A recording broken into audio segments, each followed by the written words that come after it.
Mga maliliit na mangingisda sa Dagupan City tumanggap ng 3,000 pesos fuel subsidy. Narito ang report.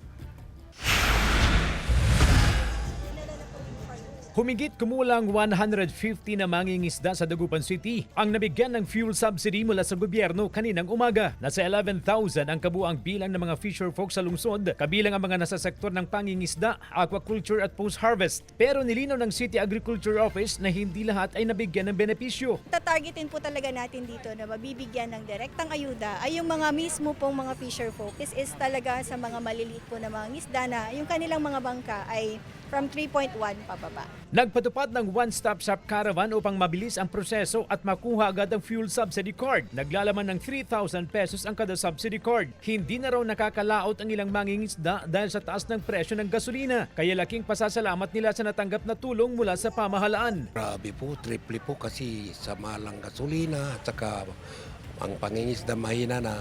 Para sa akin po, malaking tulong po sa amin ng mga maliliit na mga isda.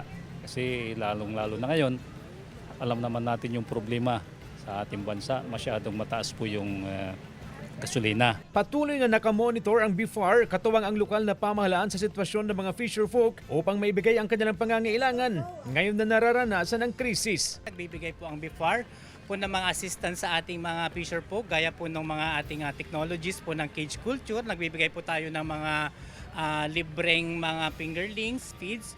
And then additional meron din po tayo mga binibigay pa po na mga bangka. Kasama si Henry Duminsil, CJ Torida, One North, Central Luzon.